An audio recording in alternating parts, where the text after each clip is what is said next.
Hello students, I hope you all are doing well. आप सब बहुत अच्छे होंगे। आज हम एक नया चैप्टर स्टार्ट कर रहे हैं जिसका नाम है रिप्रोडक्शन। रिप्रोडक्शन का नाम सुनते ही सबके चेहरे पर हंसी आ जाती है। कोई बात नहीं, चैप्टर इंटरेस्टिंग है, आपके एमबीबीएस में भी बहुत ज्यादा काम आने वाला है। तो इस चैप्टर को आखिर तक जरूर पढ़िएगा। और ये जो आज का लेक्चर है इसमें हम पढ़ने वाले हैं मेल रिप्रोडक्टिव सिस्टम के बारे में। अब आप बोलेंगे यहाँ पर पीछे तो फीमेल रिप्रोडक्टिव सिस्टम का वो बना हुआ है डायग्राम। एक्चुअली कंप्लीट रिप्रोडक्शन हम इसमें पढ़ेंगे तो ये वाला डायग्राम भी आप एडजस्ट कर सकते हैं, लेकिन इस लेक्चर में हम पढ़ने वाले हैं मेल रिप्रोडक्टिव सिस्टम के बारे में। पूरा फुल डिटेल में जितने इंपॉर्टेंट पॉइंट्स हैं, जितनी इंपॉर्टेंट चीजें हैं, उन सब चीजों के बारे में डिटेल में पढ़ेंगे। नीट में क्या आ सकता है, क्वेश्चंस कैसे बनाए जाते हैं, उन सब चीजों के बारे में भी मैं आपको बताऊंगा। सॉरी, सबसे पहले हम शुरू करते हैं कि ये जो एक वर्ड यहाँ पर लिखा हुआ है रिप्रोडक्टिव सिस्टम, या फिर ये किससे बना है, एक वर्ड जिसको बेसिकली अपन लोग बोलते हैं क्या, रिप्रोडक्शन। तो ये रिप्रोडक्शन है क्या, इसका मतलब क्या है? बेसिकली इसका मतलब सिंपल लैंग्वेज में अगर मैं आपको बताऊं, एक ऑर्गेनिज्म यहां पर ये है, एक ह्यूमन ही मान लेते हैं, और एक यहां पर ये है, ठीक है। दुनिया में सिर्फ दो लोग हैं, एक मेल है और एक फीमेल है। इन दोनों से अगर पूरा दुनिया का वंश जो है वो आगे बढ़ाना है तो इन दोनों को मेटिंग करनी पड़ेगी, और तब जाकर एक नया ऑर्गेनिज्म बनेगा। और इस प्रोसेस को ही बोला जाता है क्या, रिप्रोडक्शन। अब रिप्रोडक्शन अलग अलग ऑर्गेनिज्म में अलग अलग तरह से भी हो सकता है। ये प्रोसेस है ह्यूमन रिप्रोडक्शन सिस्टम का या ह्यूमन रिप्रोडक्टिव सिस्टम का। ह्यूमन रिप्रोडक्शन कैसे होता है या एनिमल्स में कैसे होता है। अलग ऑर्गेनिज्म जैसे कि अमीबा में रिप्रोडक्शन कैसे होता है, एक अमीबा से टूटकर दो बन जाते हैं। किसी में बडिंग होती है, किसी में फ्रेगमेंटेशन होता है। तो ये सिंपल सा प्रोसेस है, सभी में होगा अगर कोई लिविंग ऑर्गेनिज्म है। कुछ इसके एक्सेप्शंस हैं जैसे कि म्यूल। जब हम लिविंग वर्ल्ड का चैप्टर पढ़ रहे थे वहां हमने पढ़ा था कि रिप्रोडक्शन जो है वो एक कैरेक्टरिस्टिक हो सकती है लिविंग ऑर्गेनिजम्स की, लेकिन वहां पर एक एक्सेप्शन आ गया था म्यूल की। म्यूल में तो रिप्रोडक्शन होता नहीं है क्योंकि वो स्टेराइल होते हैं, या फिर स्टेराइल कपल्स हैं, ह्यूमन कपल्स जो होते हैं ह्यूमंस में। तो बेसिकली ये एक ऐसा प्रोसेस है जिससे कि हम क्या करते हैं, ऑफ स्प्रिंग्स का प्रोडक्शन करते हैं, और pre existing species, pre existing जो ऑर्गेनिज्म है उससे ही ये प्रोसेस सारा होता है। तो इसको बोला जाता है क्या, रिप्रोडक्शन। तो बेसिकली क्या है, ह्यूमंस जो है वो सेक्सुअली रिप्रोड्यूस करते हैं। कई तरह के रिप्रोडक्शन होते हैं, हमने पढ़ा था एसेक्सुअल रिप्रोडक्शन, सेक्सुअल रिप्रोडक्शन। तो एसेक्सुअल में क्या होगा, बडिंग हो गया, फ्रेगमेंटेशन हो गया। हमने एसेक्सुअल में पढ़ लिया था लिविंग वर्ल्ड वाले चैप्टर में, फंजाई वगैरह के बारे में भी पढ़ा था, तब भी हमने वो पढ़ लिया था। तो बेसिकली क्या है सेक्सुअल रिप्रोडक्शन। सेक्सुअल रिप्रोडक्शन में कुछ इंपॉर्टेंट इवेंट्स हैं, जैसे कि इसमें इंक्लूड होते हैं क्या, इसमें गैमेट्स होते हैं। तो इसमें गैमेट्स का प्रोडक्शन रहेगा। तो जिस भी किसी रिप्रोडक्शन में गैमेट्स का प्रोडक्शन होता है, गैमेट्स का इन्वॉल्वमेंट होता है, वो कहलाया जाता है क्या, सेक्सुअल रिप्रोडक्शन। तो ह्यूमंस जो हैं वो सेक्सुअली रिप्रोड्यूस करते हैं, मतलब ह्यूमंस में गैमेट्स का प्रोडक्शन होता है। मेल गैमेट को स्पर्म कहते हैं, फीमेल गैमेट को ओवा या एग बोलते हैं, और ह्यूमंस जो हैं वो विविपेरस हैं। अब यहाँ पर दो कंडीशन है, एक होता है हमारे पास में, हमने पढ़ा भी होगा, ओवीपेरस, और एक यहां पर लिखा है क्या, विविपेरस। तो जो ऑर्गेनिज्म ओवीपेरस होते हैं इसका मतलब वो क्या है, एग देते हैं। जैसे कि मुर्गी, मुर्गी अंडे देती है, मुर्गी कभी बच्चे तो नहीं देती है। एक होते हैं विविपेरस, मतलब कि जो अपने जैसे किसी यंग वंस को, किसी बेबी को डायरेक्ट जन्म देते हैं बिना किसी अंडे के। मुर्गी के अंडे से बच्चा बाहर निकलता है, लेकिन विविपेरस में अंडे नहीं होते। तो यहां पर ह्यूमंस कैसे हैं, विविपेरस हैं। अच्छा, एक कुछ बीच की भी चीज होती है क्या, आप लोग के लिए चलिए होमवर्क है, सर्च करके बताना। तो ह्यूमंस विविपेरस हैं, और यहां पर मैंने आपको बताया गैमेटोजेनेसिस रहेगा, स्पर्म रहेगा मेल्स में, ओवम रहेगा फीमेल्स में, और उसका जो बेसिकली मेल गैमेट है, मतलब कि जो स्पर्म है, स्पर्म का ट्रांसफर होगा फीमेल जेनाइटल ट्रैक्ट में, वो जाएगा फीमेल गैमेट के पास में जो स्पर्म है, और फिर फर्टिलाइजेशन होगा। अब ये सारा प्रोसेस हम डिटेल में पढ़ेंगे, और फिर फर्टिलाइजेशन के बाद में चीजें आगे, प्रेगनेंसी होगी, एम्ब्रियोनिक डेवलपमेंट होगा, सब कुछ डिटेल में पढ़ेंगे। तो बेसिकली क्या कर रहे हैं, अब अभी मेन के बारे में पढ़ रहे हैं, मेल रिप्रोडक्टिव सिस्टम के बारे में पढ़ रहे हैं। तो जो बेसिकली प्राइमरी सेक्स ऑर्गन है मेल के केस में, वो होते हैं एक पेयर टेस्टिस, मतलब कि दो टेस्टिस हैं, वन पेयर होगा तो दो टेस्टिस हो गए। तो मेल्स के केस में वन पेयर ऑफ टेस्टिस क्या है, मेन या फिर प्राइमरी रिप्रोडक्टिव ऑर्गन। बहुत सारे क्वेश्चंस इस पॉइंट के ऊपर अब से पहले नीट में पूछे जा चुके हैं। अगर अभी आपसे कोई क्वेश्चन यहां पर इस तरह का पूछा जाता है कि मेल्स में कौन से ऑर्गन प्राइमरी सेक्स ऑर्गन है, तो आपको लगाना है क्या, टेस्टिस। कोई भी इसमें पीनस नहीं लगाएगा ऑप्शन, ठीक है। इनकी लेंथ और विड्थ यहां पर दी हुई थी, उसमें कोई रॉकेट साइंस नहीं है, वो लोग आप अच्छे से याद कर सकते हो। चलिए थोड़ा सा आगे चलते हैं, कुछ और चीजें डिटेल में हम देखते हैं। जैसे कि जो दोनों टेस्टिस हैं, sorry guys, sorry sorry sorry, तो जो दोनों टेस्टिस हैं, बेसिकली मैंने कहा था वन पेयर ऑफ टेस्टिस, दोनों जो टेस्टिस हैं ये लोकेटेड होते हैं एक स्मॉल बैग लाइक स्ट्रक्चर, जो कि ह्यूमन बॉडी से थोड़ा बाहर की तरफ, आउटसाइड, बाहर की तरफ प्रेजेंट होता है एब्डोमिनल कैविटी से। चलिए इसको डायग्राम के माध्यम से थोड़ा समझने की कोशिश करते हैं। गाइस देखना, थोड़ा ध्यान से समझना। फॉर एग्जाम्पल ये ह्यूमन बॉडी है एक नॉर्मल, ओके, ये मेल बॉडी में बना रहा हूं। तो मेल बॉडी कुछ इस तरह से साइड में, अगर ऐसे खड़ा हो जाता हूं तो ये इस तरह का व्यू है, या ऐसे मुझे खड़ा कर लो, इस तरह का ये एक व्यू है, ठीक है। यहां पर क्या है, बेसिकली ह्यूमन मेल बॉडी है, यहां पर कुछ इस लोकेशन पे क्या होगा, पीनस, ओके। पीनस के जस्ट नीचे की तरफ एक ये वाला जितना भी पोर्शन है गाइस, ये है क्या, सारा का सारा एब्डोमिनल कैविटी। ये सारा का सारा क्या है, एब्डोमिनल कैविटी है। और यहां इस एब्डोमिनल कैविटी से बाहर की तरफ एक आउटसाइड लटका हुआ एक स्ट्रक्चर होता है। इस स्ट्रक्चर को क्या बोला जाता है, इसको बोलते हैं क्या, scrotum. This structure is known as scrotum. और ये जो एब्डोमिनल कैविटी है, इससे बाहर की तरफ ये नीचे की तरफ लटका हुआ है, और ये एक बैग लाइक स्ट्रक्चर है। और इस स्क्रोटम में अगर इंपॉर्टेंट चीज बताऊं मैं आपको, ये देखिए, ठीक है, थोड़ा सा रफ कर लेते हैं एक बार, कुछ इंपॉर्टेंट चीजें दिखानी है अभी डिटेल में भी, हालांकि ये सब कुछ मैं आपको बताने वाला हूं। तो गाइज ये जो स्ट्रक्चर मैंने आपके सामने ड्रॉ किया है, इस स्क्रोटम के अगर हम अंदर की बात करें, तो इसके अंदर आपको यहां पर देखने के लिए मिलते हैं क्या, वन पेयर ऑफ टेस्टिस। मतलब कि स्क्रोटम एक बैग लाइक स्ट्रक्चर है विच इज लोकेटेड और situated below and outside, which is situated below मतलब नीचे की तरफ एब्डोमिनल कैविटी से, और बाहर की तरफ एब्डोमिनल कैविटी से लटका हुआ एक ऑर्गन है जिसको हम स्क्रोटम कहते हैं। और ये स्क्रोटम इसको बोलते हैं, या फिर इसका दूसरा नाम भी है स्क्रोटल सैक।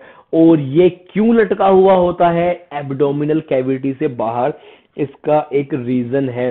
इसके लिए आपको एक प्रॉपर एक्सप्लेनेशन मिलता है। इसका रीजन ये है, जब हम नॉर्मल बॉडी का टेम्परेचर देखते हैं, तो उस नॉर्मल बॉडी टेम्परेचर से स्क्रोटम का जो टेम्परेचर है वो 2 से 2.5 डिग्री सेल्सियस कम होता है। और इस टेम्परेचर को कम रखने के लिए एब्डोमिनल कैविटी से बाहर की तरफ लटका हुआ होता है, स्क्रोटम बाहर की तरफ सिचुएटेड होता है। और ये इसलिए कम होता है टेम्परेचर, क्योंकि इस टेम्परेचर पर ही स्पर्म की प्रोडक्शन होती है। नॉर्मल बॉडी टेम्परेचर पर स्पर्म की प्रोडक्शन नहीं हो सकती। नॉर्मल बॉडी टेम्परेचर से अगर थोड़ा सा नीचे है, 2 से 2.5 डिग्री या 3 डिग्री तक नीचे है, तभी स्पर्म की प्रोडक्शन होती है, अच्छे क्वालिटी हेल्दी स्पर्म की production. That is why it is situated below and outside the abdominal cavity. Okay, इसके बाद एक इंपॉर्टेंट चीज है, यहां से बहुत बार नीट का क्वेश्चन पूछा जाता है गाइस, इसको अच्छे से ध्यान देना। वो ये है कि स्क्रोटम के, मान लीजिए ये एक स्क्रोटम है, और इस स्क्रोटम में जो है अंदर की तरफ एक लाइनिंग भी प्रेजेंट है। ठीक है, यहाँ पर एक अंदर की तरफ एक लाइनिंग प्रेजेंट है, अगर आपको ये नजर आई हो जो मैंने ड्रॉ किया है, नजर नहीं आई है? ठीक है, एक काम करते हैं, दोबारा से बनाते हैं। ओके, तो मान लीजिए ये स्क्रोटम है और स्क्रोटम के अंदर की तरफ भी एक लाइन प्रेजेंट होगी। इस लाइन को ये लाइनिंग जो है ये किससे मिलकर बनी हुई है? ये बनी हुई है बेसिकली मिलकर डार्टोज मसल से। अच्छा, एक चीज और इंटरेस्टिंग है यहाँ पर, वो बहुत ज्यादा इंटरेस्टिंग चीज ये है कि जो स्क्रोटम का साइज है वो डेफिनेट नहीं है। स्क्रोटम का साइज बढ़ भी सकता है, घट भी सकता है। कहने का मतलब है कि ये रिलैक्स भी कर सकता है और कॉन्ट्रैक्ट भी कर सकता है। कॉन्ट्रैक्ट का मतलब है ये सिकुड़ भी सकता है, और रिलैक्स का मतलब है कि ये थोड़ा सा रिलीज होकर थोड़ा सा अपना एरिया को बढ़ा भी सकता है। और ये किसकी वजह से होता है? ये होता है इस डार्टोज मसल की वजह से। डार्टोज मसल जो है इसको इनर अंदर की तरफ लाइनिंग करती है, और एक और चीज प्रेजेंट होती है अंदर की तरफ, उसको बोलते हैं स्पर्मेटिक फैशिया। तो यहां पर ये जो है ये डार्टोज मसल मैंने आपको दिखाई है, और इस डार्टोज मसल की वजह से ये क्या करेगा, जो कोल्ड होता है, सर्दी के टाइम पर, कोल्ड सीजन है मतलब सर्दियां चल रही हैं, उस टाइम पर कॉन्ट्रैक्ट कर जाएगा, मतलब सिकुड़ जाएगा, छोटा हो जाएगा, ताकि वो अपना टेम्परेचर मेंटेन कर सके। और जब गर्मी होती है तो उस टाइम पर ये रिलैक्स्ड हो जाता है, थोड़ा फैल जाता है, ताकि टेम्परेचर को मेंटेन कर सके। तो अब ये डार्टोज मसल किस चीज में हेल्प कर रही है? Basically it helps in temperature regulation. Temperature regulation, ये नीट में कई बार क्वेश्चन पूछा जा चुका है। और डार्टोज मसल का टेम्परेचर रेगुलेशन का वर्क है, और किस माध्यम से, किस मीडियम से टेम्परेचर को रेगुलेट करती है? या तो ये कॉन्ट्रैक्ट करेगी या फिर ये रिलैक्स करेगी। समझ में आ गया सबको? ये क्लियर है? चलो, इसका अब स्ट्रक्चर वगैरह के बारे में थोड़ी सी हम डिटेल में बात कर लेते हैं। जैसे कि यहां पर ये जितना भी स्ट्रक्चर आपको नजर आ रहा है, ये सारा का सारा क्या है? सेक्शनल व्यू है मेल पेल्विस का, जिसमें कि रिप्रोडक्टिव सिस्टम को दर्शाया गया है, दिखाया गया है बहुत इजी वे में। बहुत इजी इसमें कुछ कंपोनेंट्स हैं, वो सब मैं आपको बताने की कोशिश करता हूं। चलो एक काम करते हैं, हम इसको थोड़ा सा छोटा कर लेते हैं और इसको मैं आपको ड्रॉ करके समझाने की कोशिश करता हूं दूसरी तरफ, और एक तरफ तो ये बना हुआ है ही। चलिए देखिए क्या है। सबसे पहले क्या है गाइज, इसमें ड्रॉ करते हैं हम सबसे पहले। ओके, तो जैसे कि यहां पर इसमें ड्रॉ किया गया है, यहां से लेकर एक एलोंगेटेड पार्ट यहां पर दिखाया गया है इसमें। इस एलोंगेटेड पार्ट को बेसिकली बोला जाता है क्या? पीनस। बहुत सारे लोग इसको गलत प्रोनाउंस भी करते हैं, पेनिस बोलते हैं। बेसिकली इसको बोलते हैं पीनस। आप बोल कुछ भी सकते हैं, आपको याद होना चाहिए अच्छे से। ठीक है, इसके बाद यहां पर एक और जो मैंने बताया अभी, एक बैग लाइक स्ट्रक्चर है। इस बैग लाइक स्ट्रक्चर को दोस्तों बोला जाता है क्या? ये है स्क्रोटम। ये है क्या? स्क्रोटम। स्क्रोटम के अंदर जो प्रेजेंट होंगे, स्क्रोटम के अंदर प्रेजेंट है क्या? टेस्टिस। स्क्रोटम के अंदर क्या प्रेजेंट है? टेस्टिस प्रेजेंट है। अब यहां पर ये वाला जितना भी पार्ट है इसको अभी छोड़ देते हैं। ओके, ये वाला जितना भी पार्ट है इसको अभी छोड़ देते हैं कि ये बेकार, अभी हम इसको नहीं पढ़ रहे हैं, हम इसको एनाटॉमी में आगे वगैरह पढ़ेंगे, जैसा भी कुछ पढ़ेंगे। लेकिन यहां पर कुछ और क्या चीजें हैं, जैसे कि यहां पर एक लाइनिंग प्रेजेंट होती है, एक इस तरह से एक ट्यूबुलर स्ट्रक्चर होता है, जिसको बोला जाता है क्या? यूरेथ्रा। यूरेथ्रा, ये आपको समझ में आ गया? तो ये यूरेथ्रा है। यूरेथ्रा के बाद में जो पेनिस है, इसके आगे वाला पार्ट जो है वो थोड़ा सा ब्रॉड है, चौड़ा है, इसको बोलते हैं ग्लांस पीनस। ओके, कई बार क्या होता है, इस ग्लांस पीनस के ऊपर एक स्किन प्रेजेंट होती है, एक स्किन फ्लैप होता है। इस स्किन फ्लैप को बोला जाता है क्या? प्रीप्यूज। प्रीप्यूज। कई बार क्या होता है, कुछ लोग ये प्रीप्यूज की वजह से इन्फेक्शन वगैरह हो जाता है, प्रीप्यूज की वजह से कुछ इन्फेक्शन हो सकता है मेल्स के केसेस में। तो प्रीप्यूज को क्या करते हैं, सर्जिकली इसको कट करके निकाल दिया जाता है, ताकि इन्फेक्शन वगैरह से बचा जा सके। तो यूरेथ्रा हो गया, ग्लैंस पीनस हो गया, प्रीप्यूज हो गया, स्क्रोटम हो गया, टेस्टिस हो गया। और यहां पर कुछ और भी चीजें हैं, जैसे कि टेस्टिस से यहां पर क्या निकलती है? एक डक्ट निकलती है, एफेरेंशिया जिसको बोला जाता है, और आगे जाती है ये डक्ट, आगे जाती है ये डक्ट, और उसके बाद में इसमें कुछ ग्लैंड वगैरह का सिक्रीशंस जो है वो मिलता है, ग्लैंड वगैरह का सिक्रीशन मिलता है, और फिर क्या करती है ये डक्ट वापस से क्या करेगी, बाहर निकल जाएगी थ्रू यूरेथ्रा के रूप में। तो अभी यहाँ पर कौन कौन से ग्लैंड हैं, उनके क्या क्या फंक्शंस हैं, उनमें क्या क्या इंपॉर्टेंट चीजें हैं, वो सारी की सारी चीजें मैं आपको बताता हूँ, डिटेल में उसके बारे में बात करते हैं। ओके, तो मेल रिप्रोडक्टिव सिस्टम में देखो एक और इंपॉर्टेंट चीज है जिसका आपको क्वेश्चन कई बार नीट में देखने के लिए मिल सकता है, और वो है यहाँ पर क्या, एक मसल का नाम लिखा हुआ है, ये है क्रीमास्टर मसल।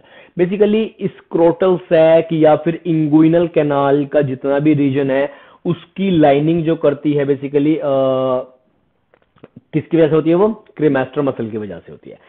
क्या है, ह्यूमन बॉडी में जब एब्डोमिनल कैविटी बनती है या एम्ब्रियोनिक स्टेज में जब जब टेस्टिस बनते हैं, तो टेस्टिस ओरिजिनली कहाँ प्रेजेंट होते हैं, टेस्टिस एब्डोमिनल कैविटी में प्रेजेंट होते हैं। टेस्टिस कहाँ प्रेजेंट होते हैं, एब्डोमिनल कैविटी में टेस्टिस प्रेजेंट होते हैं। और जब बेबी का डेवलपमेंट होता है, एम्ब्रियो का डेवलपमेंट होता है, तो ये जितने भी टेस्टिस, दो वन पेयर ऑफ टेस्टिस हैं, ये एक रास्ते के जरिए एब्डोमिनल कैविटी से नीचे स्क्रोटम में आ जाते हैं, और जिस रास्ते से नीचे आते हैं इस रास्ते को बोला जाता है, ये बेसिकली कैनाल के जैसा होता है, पाइप के जैसा, इसको बोलते हैं इंगुइनल कैनाल। क्या बोलते हैं इसको, इंगुइनल कैनाल इसको बोला जाता है। और ये क्या है, basically cremaster muscle line inside the wall of scrotal and inguinal canal. तो जो इंगुइनल कैनाल है उसके अंदर जो एक मसल की लाइनिंग प्रेजेंट है, वो कौन सी मसल है, वो है क्रीमास्टर मसल। और क्रीमास्टर मसल और क्या काम करती है, एलिवेशन ऑफ टेस्टिस का काम करती है। मतलब कि एम्ब्रियोनिक स्टेज में जब टेस्टिस बनते हैं तो वो एब्डोमिनल कैविटी में होते हैं, और एब्डोमिनल कैविटी से नीचे टेस्टिस तक लाने के लिए, आपको एग्जांपल के तौर पर समझाऊं, ये आपका एब्डोमिनल कैविटी है। ओके, जितना भी ये वाला पोर्शन है एब्डोमिनल कैविटी है, इधर जो है पीनस है, और यहां पर स्क्रोटम है। लेकिन जब एम्ब्रियोनिक लाइफ होती है, नॉर्मली टेस्टिस यहां प्रेजेंट होते हैं, लेकिन जब एम्ब्रियोनिक स्टेज होती है, बच्चा मां के पेट में होता है, उस टाइम पर टेस्टिस यहां बनते हैं ऊपर, और इनको धीरे धीरे नीचे आना पड़ता है बर्थ के टाइम तक, इनको नीचे आना पड़ता है। और ये नीचे आने का जो काम है, ये एलिवेशन है, ये कराया जाता है क्रीमास्टर मसल के द्वारा। और यहां पर जो एक मैंने बताया कि एक रास्ता होता है यहां पर एक पाइप के जैसा, जिसके द्वारा ये नीचे आते हैं, इसको बोलते हैं क्या, इंगुइनल कैनाल। आई होप ये वाला पॉइंट आपको क्लियर हो गया होगा। अब क्या है, हर एक टेस्टिस जो है, देखो मैं आपको एक चीज बताऊं, जैसे कि आपने एक गुब्बारा लिया, गुब्बारे के अंदर कंचे खेले कभी आपने बचपन में, वो डाल दिए, और अगर आपको गुब्बारे को उसको नीचे से दबाओगे तो कंचे वो बाहर आ जाएंगे। ओके, तो कुछ ऐसी सिचुएशन यहां पर भी है कि अगर मैं आपसे कहूं, okay, test wall of scrotal plastic this group fibres, ठीक है, ओके, ठीक है, इसमें कुछ छूटा तो नहीं है आपको, मुझे ऐसा लग रहा था कि शायद कुछ छूट गया, just give me a minute, मैं देख लेता हूँ कुछ मैंने मिस तो नहीं कर दिया यहाँ पर। ठीक है गाइस, तो यहाँ पर क्या होता है, मान लीजिए मैंने आपसे कहा था कि ये स्क्रोटम है, ये क्या है, स्क्रोटम है, थोड़ा सा बड़ा ड्रॉ करके दिखा देता हूँ। और इसमें क्या था, इसमें यहाँ पर टेस्टिस है इस स्क्रोटम में। तो अगर कोई इंजरी होती है, इसका कंप्रेशन होता है, तो चांसेस ये रहते हैं कि ये इस स्क्रोटम से निकलकर बाहर वापस इंगुइनल कैनाल के जरिए एब्डोमिनल कैविटी में पहुंच जाएगा। जैसे कि गुब्बारे के अंदर अगर आप कंचे डाल दो, उनको नीचे से दबाओगे तो वो बाहर की तरफ निकल जाएंगे, सेम। तो क्या होता है, ताकि ये टेस्टिस यहां पर बना रहे, तो इसमें कुछ इलास्टिक फाइबर्स होते हैं जो कि कहां जुड़े हुए होते हैं, टेस्टिस से लेकर स्क्रोटल वॉल से जुड़े हुए होते हैं, टेस्टिस से लेकर स्क्रोटल वॉल से जुड़े हुए होते हैं। अब ये क्या हो गया, इसमें फिक्स हो गया। अगर अब कोई इंजरी की वजह से इसका कंप्रेशन भी होता है तो ये इससे बाहर नहीं निकल पाएगा। और ये जो इलास्टिक फाइबर्स हैं, ये जो जॉइंट बना रहे हैं, इसको बोलते हैं क्या, ग्यूबरनाकुलम। क्या बोलते हैं, ग्यूबरनाकुलम। ओके, तो ये वाला पॉइंट आपको समझ में आया, ग्यूबरनाकुलम, इसको मिजोरकियम भी बोला जाता है। अब क्या है, एक इंपॉर्टेंट चीज इसमें और है, हर एक टेस्टिस जो है वो एब्डोमिनल कैविटी की जो डोर्सल वॉल है उससे भी जुड़ा हुआ होता है, और इस जिस चीज से जुड़ा हुआ होता है, जिस कोड से यहां पर एक कोड प्रेजेंट होती है, इसको बोलते हैं स्पर्मेटिक कोड। जैसे कि मान लीजिए ये क्या है, स्क्रोटम है, पेनिस, स्क्रोटम, ओके। यहां पर एब्डोमिनल कैविटी है और यहां पर टेस्टिस है, यहां से लेके यहां तक एक कोर्ड होगी, चाहे वो किसी भी तरह से रहे। अभी मैं सिंपल सिंपल सा आपको समझा रहा हूं। इसको बोलते हैं क्या, स्पर्मेटिक कोर्ड। इसको बोला जाता है स्पर्मेटिक कोर्ड। और ये स्पर्मेटिक कोर्ड जो होती है गाइज, ये बनी हुई होती है मिलकर इलास्टिक फाइबर से और स्पर्मेटिक फैशिया से। अभी इसमें क्या क्या चीजें हैं, ये जो स्पर्मेटिक कोर्ड है इसमें इसके कुछ कंपोनेंट्स हैं। ये नीट में क्वेश्चन सीधा सीधा पूछा जाता है आप लोगों से कि स्पर्मेटिक कोर्ड के कौन कौन से कंटेंट या कौन कौन से कंपोनेंट्स होते हैं, उनके नाम बताइए। आपको 4 ऑप्शन दे देगा, आपको उनमें से सेलेक्ट करना रहेगा। तो इसमें एक रहेगा वास डिफरेंस है, एक गोनाडल वेन्स है, एक गोनाडल आर्टरीज है, नर्व्स हैं और लिम्फेटिक टिश्यूज कुछ इसमें प्रेजेंट होते हैं। तो यहां पर आपको ये चीजें याद रखनी है और नीट में अगर पूछा जाए आपसे तो इसका आंसर भी आपको इसका करना है। चलिए थोड़ा सा आगे चलते हैं, कुछ और देखते हैं। देखो इंग्विनल कैनाल का जो था मैंने आपको समझाया था, और at the time of birth जो है वो टेस्टिस नीचे भी आते हैं इंग्विनल कैनाल से, ये भी समझाया था। एक कंडीशन इसमें गाइस ऐसी होती है जिस कंडीशन में मान लो मैंने बताया था एब्डोमिनल कैविटी में टेस्टिस बन रहे हैं, लेकिन एब्डोमिनल कैविटी में टेस्टिस बन तो गए हैं लेकिन बर्थ के टाइम पर वो नीचे एलिवेट ही नहीं कर पाए, वो डिसेंट ही नहीं हो पाए at the time of birth, जो कि नॉर्मल प्रोसेस है वो हो ही नहीं पाया और वो एब्डोमिनल कैविटी में ही रह गए। तो उस कंडीशन को क्या कहते हैं, हालांकि थोड़ा सा हायर हो जाएगा आप लोगों के लिए, बट फिर भी अगर आपको पता रहेगा तो अच्छा है। ये आपका होमवर्क है, ये आपको होमवर्क के रूप में इसका नाम बताना है, उस कंडीशन को क्या कहा जाता है। उसके बाद इंग्विनल कैनाल से मैंने जो आपको बताई थी एक स्पर्मेटिक कोर्ड है जो कि टेस्टिस से एब्डोमिनल कैविटी तक जुड़ी हुई है। स्पर्मेटिक कोर्ड वो जो एक पाइप है जिसके जरिए टेस्टिस भी नीचे आ रहे थे, ये स्पर्मेटिक कोर्ड भी इसी पाइप के जरिए एब्डोमिनल कैविटी तक ऊपर पहुंचती है। ठीक है, चलो गाइस अब बात करते हैं थोड़ा सा हम जो टेस्टिस होता है उसके स्ट्रक्चर के बारे में, क्योंकि टेस्टिस का स्ट्रक्चर इंपॉर्टेंट है, नीट में भी पूछा जाता है। डायरेक्ट डायग्राम देके आपसे लेयर्स के बारे में पूछ लेंगे, लेयर्स का नाम पूछ लेंगे, किसी भी कंपोनेंट का नाम पूछ लेंगे। तो टेस्टिस के स्ट्रक्चर को थोड़ा मजेदारी से पढ़ते हैं। सबसे पहले बता दूं 3 तरह के कोट होते हैं, या 3 तरह के कोट को हम सेकंड कुछ थोड़ा सा और डिफरेंट लैंग्वेज में लिखेंगे। तो लेयर्स होती हैं बेसिकली 3 लेयर यहां पर देखने के लिए हमें मिलती है। 3 लेयर इंपॉर्टेंट है। टेस्टिस कितनी लेयर प्रेजेंट होते हैं, टेस्टिस में 3 लेयर होती है। आउटर मोस्ट जो लेयर है गाइस इसका नाम रखा गया है ट्यूनिका वेजाइनालिस। जो बीच वाली लेयर है इसका नाम रखा गया है मिडिल वाली का ट्यूनिका एल्बुजिनिया। एंड जो थर्ड वन है इसका नाम रखा गया है जो कि इनर मोस्ट है, इसका नाम रखा गया है ट्यूनिका वेस्क्यूलोसा। तो इन सब लेयर्स के बारे में डिटेल में बताता हूं। एक्चुअली मैं इसका स्ट्रक्चर ही आपको डिटेल में बताता हूं, सारा का सारा स्ट्रक्चर जो इसका प्रेजेंट है यहां पर। ओके तो ठीक है भाई, ये यहां पर देखिए स्ट्रक्चर दिया हुआ है, किसका स्ट्रक्चर दिया हुआ है, टेस्टिस का। ठीक है, टेस्टिस का स्ट्रक्चर यहां पर है हमारे सामने। इसको थोड़ा सा छोटा कर लेते हैं, और छोटा करके मैं छोटा इसलिए कर रहा हूं क्योंकि मैं अब इसको आपको अपने हाथों से ड्रॉ करके दिखाऊंगा, ताकि आपको ये सारी की सारी चीजें एक एक करके 1 बाय 1 इजीली समझ में आ जाए। तो चलो सबसे पहले शुरू करते हैं हम इस स्ट्रक्चर में। सबसे पहला जो यहां पर हम ड्रॉ करने वाले हैं वो है जो सबसे बाहर की लेयर थी ट्यूनिका वेजाइनालिस। बेसिकली एक लेयर प्रेजेंट होती है इसमें,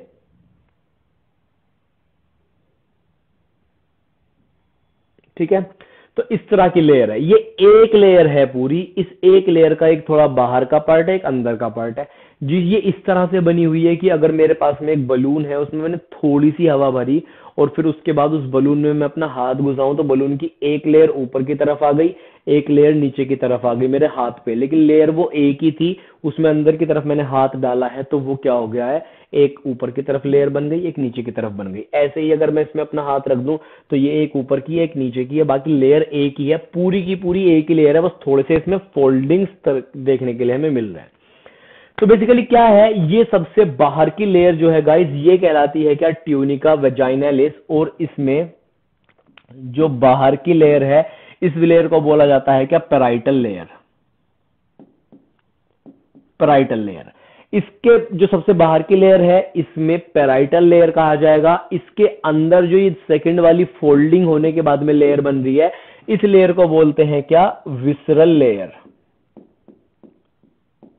क्या बोलते हैं, विसरल लेयर। अब इन दोनों को मिलाने के बाद जब दोनों ये मिल जाती हैं, उस टाइम पर इनका, इन लेयर का नाम जो है वो रखा गया है क्या, ट्यूनिका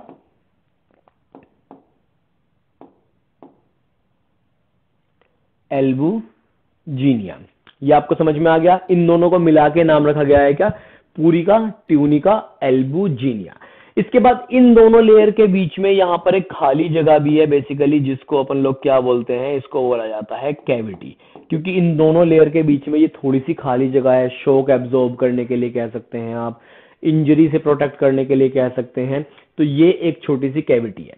इसके बाद में एक और है जो नेक्स्ट हमारी लेयर है सेकंड नंबर पर, जिसके बारे में हमने बात करी थी। सेकंड नंबर पर हमने बात करी थी गाइज ट्यूनिका एल्बुजिनिया के बारे में। अरे कहाँ गया भाई, सॉरी, ये वाली जो लेयर है, ये मैंने गलत लिख दिया यहाँ पर। ये वाली जो लेयर है, इसका नाम है बेसिकली क्या है, ये ट्यूनिका वेजाइनालिस है। ओके, दिमाग इधर उधर रहता है कभी कभी, कुछ कुछ गड़बड़ हो जाती है। तो ये वाली लेयर जो है, ये वेजाइनालिस है, ट्यूनिका वेजाइनालिस। ये दो लेयर इसके बारे में हो गए, पेराइटल, विसरल और कैविटी। इसके बाद जब हम अंदर चलते हैं, तो इसके बाद हम देखते हैं यहां पर एक बिल्कुल वाइट डेंस मटेरियल हमें देखने के लिए मिलता है। थोड़ा सा इसका स्ट्रक्चर मैं और ड्रॉ कर देता हूं, ताकि मैं फिर आपको आसानी से और समझा पाऊं। ओके, तो यहाँ पर क्या है, जैसा कि आप देख रहे हैं, बहुत ज्यादा एकदम ये वाला जो पोर्शन है काफी ज्यादा फोल्डेड है, बहुत ज्यादा फोल्डेड है। अभी इसको भी समझाऊंगा मैं आपको कि ये क्या है, कैसा स्ट्रक्चर है, इन सब चीजों के बारे में। ओके ओके, तो यहां तक हो गया है ऑलमोस्ट, ठीक है। हम्म,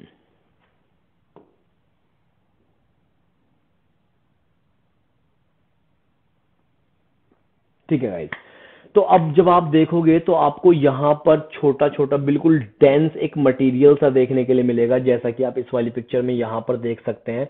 अगर आपको ये नजर आ रहा होगा, ये बिल्कुल व्हाइट वाला जो पोर्शन है, डेंस वाला, तो ये डेंस वाला पोर्शन है। अगर हम इसकी बात करते हैं, ये व्हाइट व्हाइट सिर्फ डेंस पोर्शन है।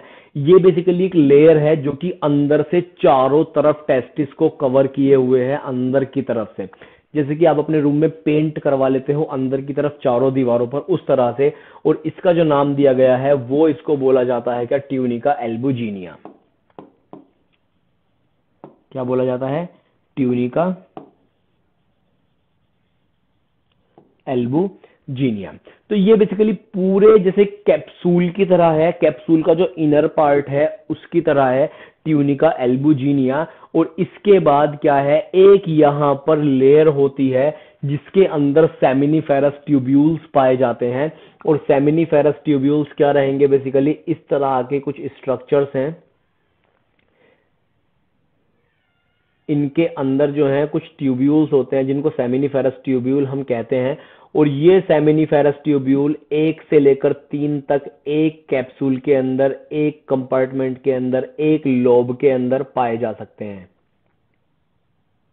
ओके, तो बेसिकली ये जो सेमिनिफेरस ट्यूब्यूल के कंपार्टमेंट हैं, इनकी जो लेयर है, इस लेयर को बोला जाता है क्या, ट्यूनिका वेस्क्यूलोसा। क्या बोला जाता है, ट्यूनिका वेस्क्यूलोसा इनको बोला जाता है। चलिए अब एक काम करते हैं, मैं ये सारा का सारा जो है रफ कर देता हूं और आपको इस वाली पिक्चर को ठीक से दिखाता हूं।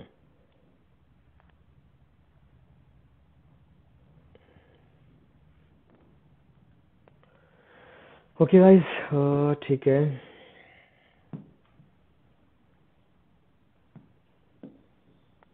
ताकि ये आपको पूरा क्लियर समझ में आ सके अच्छे से। ऐसा है कई बार ड्राइंग करने में भी कुछ कुछ चीजें भूल जाते हैं, हम रह जाती हैं। तो अगर आप इस स्ट्रक्चर को देख पा रहे हैं तो यहाँ पर ये वाला जो पोर्शन है इसका, ये वाला जो पोर्शन है इसका, ये सारा का सारा कैविटी है। किसकी कैविटी है? ट्यूनिका वेजाइनलिस की कैविटी है। बाहर की जो लेयर है ये पैराइटल लेयर है, ये अंदर की जो लेयर है ये विसरल लेयर है। और ये व्हाइट वाला जो पोर्शन आपको दिख रहा है बेसिकली ऐसा है जैसे रूम के अंदर पेंट कर दिया हो और पूरी एक लेयर बन गई हो, इसको बोलते हैं क्या? Tunica albuginea. और यहाँ पर जो आपको ये सेमिनिफेरस ट्यूब्यूल नजर आ रहे हैं ये बिल्कुल फोल्डेड, ये जो कंपार्टमेंट, जिस कंपार्टमेंट के अंदर ये प्रेजेंट है, इसकी जो लेयर है, इस कंपार्टमेंट की जो लेयर है, ये वाली जो लेयर मैं बना रहा हूं, इसको बोलते हैं ट्यूनिका वेस्क्यूलोसा।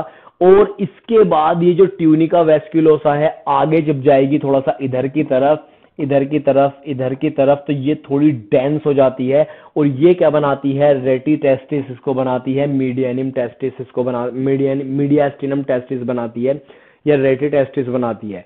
उसके बाद अब देखो इसके कुछ स्ट्रक्चर्स वगैरह के बारे में थोड़ा सा डिटेल में मैं आपको बताना चाहता हूँ, कुछ इंपॉर्टेंट चीजों के बारे में ध्यान दीजिएगा आप लोग।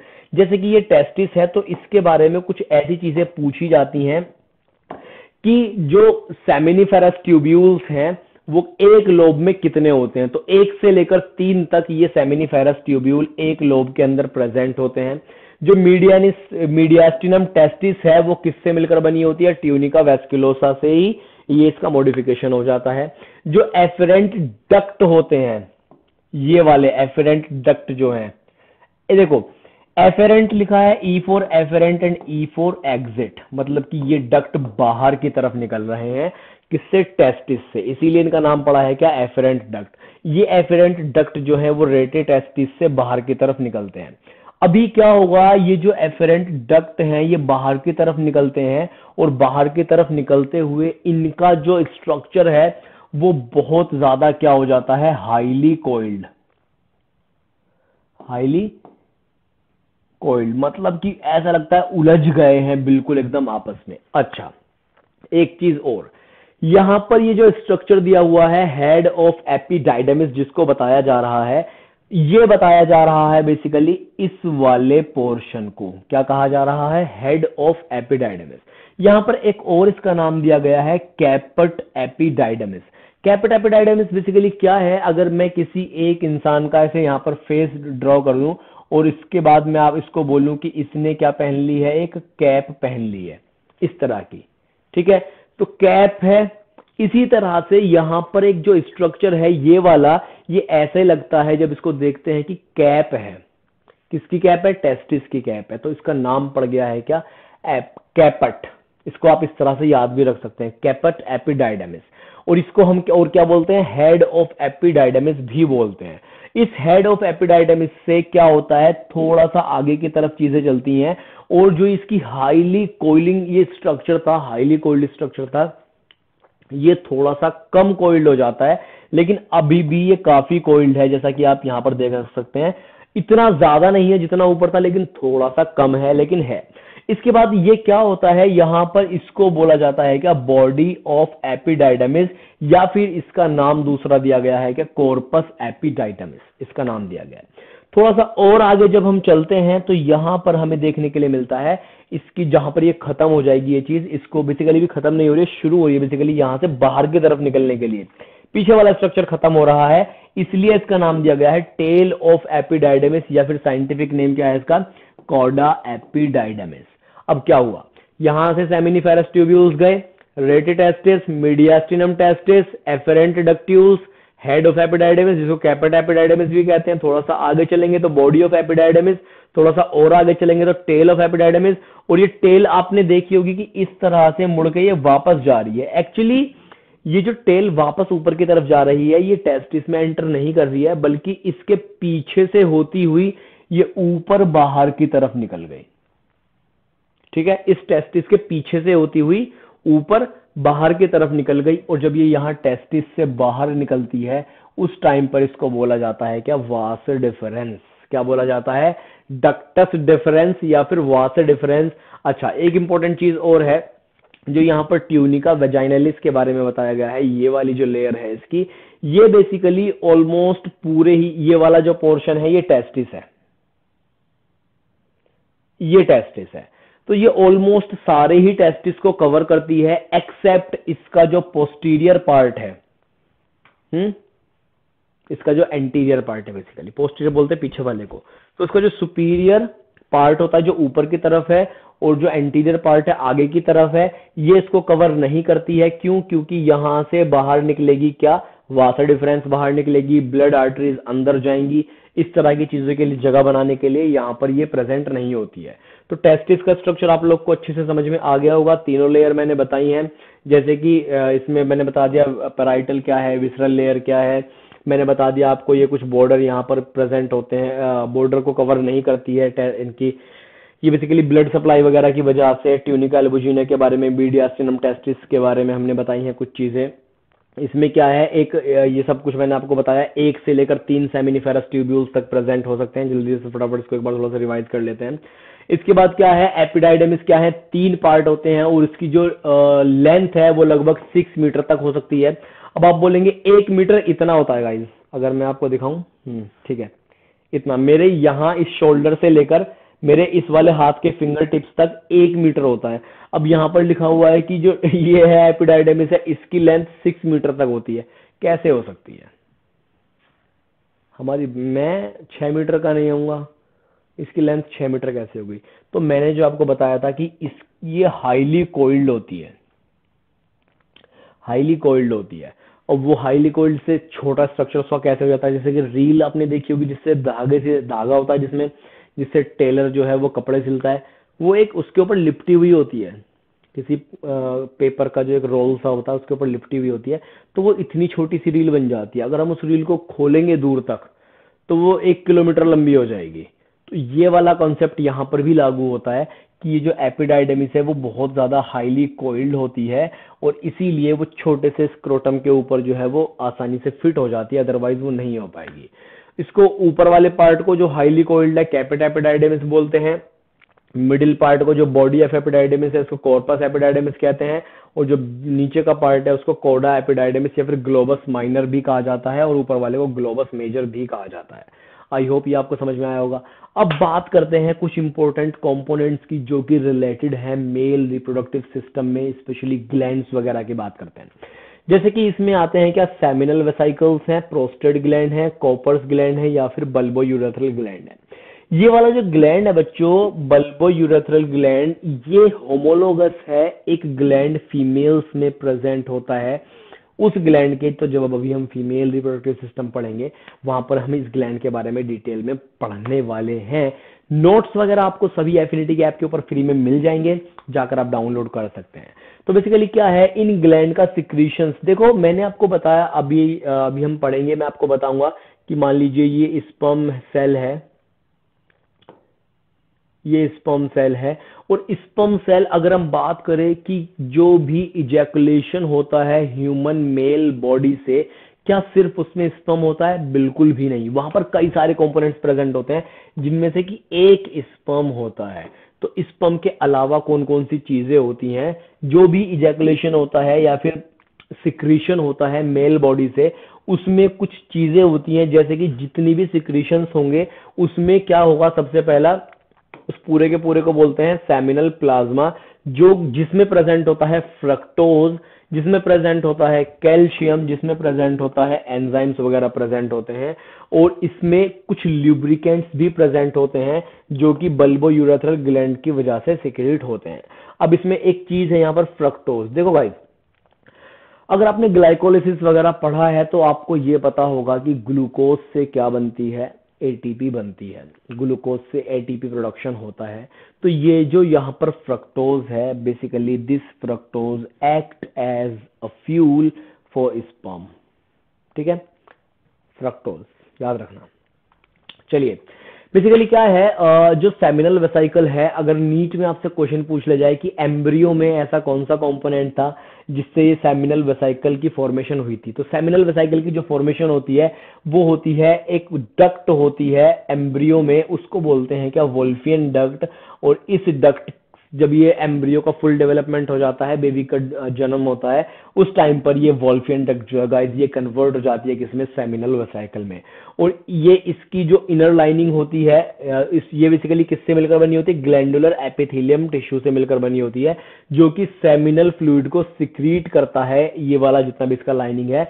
और ये lubricating transparent and jelly like substance secrete करता है। देखो ल्यूब्रिकेशन की यहां पर जरूरत क्या है, मेटिंग के टाइम पर insertion of पीनस into female vagina, वहां पर ल्यूब्रिकेशन की जरूरत पड़ती है टू रिड्यूस फ्रिक्शन को कम करने के लिए, तो उसके लिए भी जरूरत है। प्लस जो है स्पर्म जो सीमेन होता है, सीमेन के अंदर काफी सारे कंपोनेंट्स हैं, वहां पर सेमिनल प्लाज्मा है, स्पर्म वगैरह है, तो जो स्पर्म है उसको भी ल्यूब्रिकेशन की जरूरत पड़ती है, क्योंकि वो मूव करता है फीमेल वेजाइना में, वो मूव करेगा, इसलिए भी ल्यूब्रिकेशन की जरूरत पड़ेगी।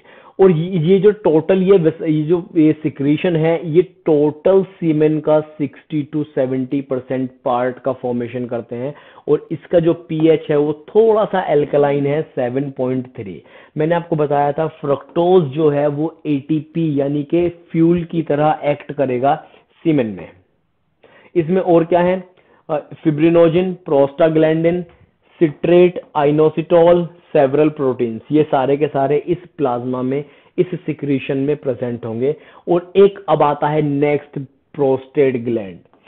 देखो क्या है, बहुत सिंपल सा कॉन्सेप्ट है। अगर ये पीनस है और पीनस अगर यहां पर आकर खत्म हो गया, ये स्क्रोटम है, ओके, ये स्क्रोटम है, यहां पर क्या होगा गाइस, यहां पर आपका प्रेजेंट होगा यूरिनरी ब्लैडर। आपको ये समझ में आ रहा है, यहां पर प्रेजेंट होगा यूरिनरी ब्लैडर, और यूरिनरी ब्लैडर के जस्ट नीचे प्रेजेंट होगा क्या, यहीं कहीं पर प्रेजेंट होगा एक ग्लैंड जिसको हम बोलते हैं प्रोस्टेट ग्लैंड। यहां पर क्या प्रेजेंट होगा, एक ग्लैंड जिसको हम बोलते हैं क्या, प्रोस्टेट ग्लैंड। अरे ये इतना ही बड़ा रह गया, ठीक है, प्रोस्टेट ग्लैंड। तो प्रोस्टेट ग्लैंड यहां पर ये लोकेटेड है राइट बिलो यूरिनरी ब्लैडर। इसकी एक बहुत ज्यादा क्लिनिकल एनाटॉमी यहां पर बताई जाती है, क्लिनिकल सिग्निफिकेंस है कि कई बार क्या होता है, ये प्रोस्टेट ग्लैंड जो होता है ये एनलार्ज हो जाता है, या तो ये बढ़ जाएगा, स्वेलिंग हो जाएगी, इसमें इस तरह की चीजें होना कॉमन है। और आधी एज, मतलब कि जिन लोगों की एज थोड़ी ज्यादा हो गई है, 40, 50, 55, 60 साल के लोग हो गए, उनमें ये कॉमन देखने के लिए मिलती है ये प्रॉब्लम। और जब ये एनलार्ज होता है तो ये गॉल ब्लैडर को क्या कर देता है, दबा देता है। जब ये इसको दबाएगा यहां से, तो जब जैसे ही इसने इसको दबाया, जैसे ही इसका एनलार्जमेंट हुआ, तो ये जब दबाएगा तो इसको दबा देगा गॉल ब्लैडर को। जैसे ही गॉल ब्लैडर को दबाएगा, ये यूरिन पास आउट होना रुक जाएगा। यूरिन जो हम नॉर्मली पास करते हैं वो रुक जाएगा, और कहते हैं कि पेशाब का बंद लग गया, यूरिन ब्लॉकेज है, यूरिनरी ब्लॉकेज इनको हो गया है किसी भी पेशेंट को। तो इसकी एक क्लिनिकल सिग्निफिकेंस है। अब क्या है, प्रोस्टेट ग्लैंड जो है वो अनपेयर्ड है, सिंगली प्रेजेंट होता है। और इसमें मेन की अगर हम बात करें तो वहां पर 5 लोब प्रेजेंट होती है, और ये एक एल्कलाइन प्रोस्टेटिक फ्लूइड को सिक्रीट करता है, जो कि देखने में थोड़ा सा व्हाइटिश होता है, मिल्की होता है, और थिक होता है, चिपचिपा होता है, और जेली लाइक होता है, ठीक है। और टोटल सीमेन का जो है ये लगभग 30% पार्ट को ये बनाता है। और ये किस में हेल्प करता है, स्पर्म एक्टिवेशन में भी हेल्प करता है, क्योंकि जिस टाइम पर स्पर्म बनते हैं उस टाइम पर तो वो इनएक्टिव कंडीशन में होते हैं, स्पर्म एक्टिवेशन में भी ये हेल्प करता है। Now let's talk about Cowper's gland. Cowper's gland क्या है, बेसिकली ये पेयर्ड ग्लैंड है। अच्छा, क्वेश्चन ये भी पूछा जाता है नीट में कि कौन से ग्लैंड पेयर्ड है, कौन से ग्लैंड अनपेयर्ड है, तो साथ साथ मैं आपको बताता जा रहा हूँ। ये एक पेयर्ड ग्लैंड है, और जो कि यूरेथ्रा के लेटरल साइड पर, अगर यहां पर ये पीनस है, यहां पर ये यूरेथ्रा है अंदर, ठीक है, तो ये इसके लेटरल साइड पर प्रेजेंट होंगे। ये जो कोपर्स ग्लैंड है पेयर में है, लेटरल साइड पर प्रेजेंट है, और इनको नाम क्या दिया जाता है, बल्बो यूरेथ्रल ग्लैंड भी इनको नाम दिया जाता है। और ये क्या है, बेसिकली पेनाइल यूरेथ्रा में ये ओपन करते हैं जो यूरेथ्रा है, और ये भी क्या करेंगे, कुछ transparent slimy jelly like fluid को सिक्रेट करेंगे यूरेथ्रा में। और बेसिकली ये क्या करते हैं, जो यूरेथ्रा है वो हम उसमें यूरिन पास करते हैं, तो यूरेथ्रा जो है वो एसिडिक हो जाता है यूरिन पास करने की वजह से। तो उसके पीएच को मेंटेन करने के लिए, उस यूरेथ्रा की सफाई करने के लिए ये जो है कोपर ग्लैंड में से कुछ सिक्रीशंस होते हैं जो कि इसको साफ सफाई में हेल्प करते हैं और इसका पीएच को स्लाइटली एल्कलाइन बना देते हैं 7.2, ताकि स्पर्म सेल्स जो हैं वो एसिडिक पीएच की वजह से मर ना जाएं। और जो यूरेथ्रा की एसिडिटी होती है ये उसको डिस्ट्रॉय भी कर देता है। And it also helps in lubrication of पीनस। अगर ये ल्यूब्रिकेशन, ये जो सिक्रीशन है ये पीनस से थोड़ा बाहर की तरफ आ जाए तो पीनस ल्यूब्रिकेशन में भी ये हेल्प करता है। इसके बाद बात करते हैं, जो हम बार बार एक बोल रहे हैं सीमेन के बारे में, हम बोल रहे हैं कि सीमेन क्या है। तो सीमेन की अगर हम बात करते हैं बच्चों, तो semen is not just sperm, सिर्फ स्पर्म सीमेन नहीं है, बल्कि सीमेन में काफी सारी चीजें होती हैं। स्पर्म भी होगा प्लस जितने भी ग्लैंड्स थे, कोपर्स, बल्बोयूरेथ्रल, प्रोस्टेट वगैरह, उन सबके सिक्रीशंस जो हैं, जब वो उन सबके फ्लूइड्स जो हैं जब वो मिलेंगे तो इन दोनों को मिलाकर क्या बोला जाता है, सीमेन बोला जाता है। इसकी वॉल्यूम एक नॉर्मल इजैकुलेशन एक मेल में 3 to 4 ml तक हो सकती है इजीली, और पीएच 7.3 होता है, स्लाइटली एल्कलाइन है। और नॉर्मल स्पर्म काउंट जो है वो 20 मिलियन से लेकर 120 मिलियन पर ml तक हो सकता है। अगर चीजें इससे ऊपर जाती हैं तो भी क्या है, एबनॉर्मल कंडीशन है। चीजें इससे थोड़ा नीचे आती हैं तो भी एबनॉर्मल कंडीशन है। जैसे कि अगर 20 मिलियन से कम हो जाए स्पर्म काउंट तो उस कंडीशन को बोलेंगे ओलिगोस्पर्मिया। या फिर एक ऐसी कंडीशन है जिसमें स्पर्म या तो बिल्कुल एब्सेंट है या फिर ना के बराबर है, उसको एब्सेंट में ही गिनेंगे, उसको बोलते हैं क्या, एजोस्पर्मिया। एक कंडीशन और होती है कि स्पर्म की जो मोटिलिटी होती है, वो स्पर्म मूव करता है वजाइना के अंदर, वजाइना के अंदर मूव करता है, तो उसकी जो अगर मोटिलिटी बिल्कुल कम हो जाए तो उसको बोलते हैं क्या, एस्थेनोस्पर्मिया। एक है कि स्पर्म की जो शेप है, जो इसकी मॉर्फोलॉजी है वो बिगड़ गई, वो डिस्ट्रॉय हो गई, वो खराब हो गई, इसको बोलते हैं क्या, टेराटोस्पर्मिया। और अगर इनमें से कोई भी कंडीशन है तो स्पर्म के द्वारा फर्टिलाइजेशन के चांसेस नेग्लिजिबल हो जाते हैं, बहुत ज्यादा कम हो जाते हैं फर्टिलाइजेशन या फिर प्रेगनेंसी के चांसेस। थोड़ा सा और हम बात करते हैं, जैसे कि इसमें human male ejaculates about 200 to 300 million sperms during a coitus, of which इनमें से देखो जितने भी ये 200 से लेकर 300 मिलियन तक जो स्पर्म है उनका इजैकुलेशन अगर हो रहा है तो उसमें से भी कम 60% स्पर्म जो है वो हेल्दी होने चाहिए, इनकी अच्छी शेप और साइज होने चाहिए, और इनमें जो है तभी चांसेस होते हैं ज्यादा प्रेगनेंसी के, फर्टिलाइजेशन के। और इन 60% में से भी 40% जो है वो बहुत ज्यादा मोटिलिटी शो करने चाहिए, तो प्रेगनेंसी के अच्छे चांसेस होते हैं। Now let's talk about a few important topics इसी में, जिसके बारे में हम कहते हैं कि ये कहे जाते हैं सर्टोली सेल्स, सर्टोलाई या सर्टोली सेल्स। जब भी कभी बात आ जाती है सर्टोली सेल्स की तो इनके बारे में आप एक बात याद रखिएगा कि ये क्या करते हैं, सबसे पहले इनका एक काम है कि ये न्यूट्रिशन प्रोवाइड करते हैं स्पर्म सेल्स को। क्या करते हैं, न्यूट्रिशन प्रोवाइड करते हैं स्पर्म सेल्स को। ये क्या है, फोलिकल स्टिमुलेटिंग हार्मोन जो है acts on Sertoli cells and stimulates secretion of some factors which helps in the process of spermiogenesis. तो ये क्या करेगा, स्पर्म प्रोडक्शन में भी ये हेल्प करते हैं, स्पर्म के न्यूट्रिशन में भी हेल्प करते हैं। और इसमें कुछ एंडोक्राइन सेल्स होते हैं, बेसिकली टेस्टिस में वहां पर कुछ एंडोक्राइन सेल्स होते हैं जो कि सेमिनिफेरस ट्यूब्यूल्स के बीच बीच में जो स्पेसेस होते हैं, जैसे कि मैंने आपको बताया था सेमिनिफेरस ट्यूब्यूल्स हैं, हाईली कोल्ड स्ट्रक्चर अंदर की तरफ, वहां पर कुछ कुछ बीच में स्पेस होता है, वहां पर कुछ एंडोक्राइन सेल्स प्रेजेंट होते हैं। उन सेल्स को नाम दिया जाता है क्या, इंटरस्टिशियल सेल्स या फिर लेडिग सेल्स। और दीज सेल्स क्या करते हैं, दीज सेल्स सिक्रीट एंड्रोजन्स, जिसको हम टेस्टोस्टेरोन बोलते हैं, मेल हार्मोन के नाम से जिसको जाना जाता है। और टेस्टोस्टेरोन लेडिग सेल्स से क्या करेगा, एंटर कर जाएगा सेमिनिफेरस ट्यूब्यूल में डिफ्यूजन के द्वारा, ऐसा नहीं है कि दरवाजा वहां पर उसको खुला मिल गया है, डिफ्यूजन के द्वारा एंटर कर जाएगा और जो है ये क्या करेगा, स्पर्मेटोजेनेसिस की प्रोसेस को प्रमोट करेगा, फिर इससे स्पर्म की प्रोडक्शन होगी।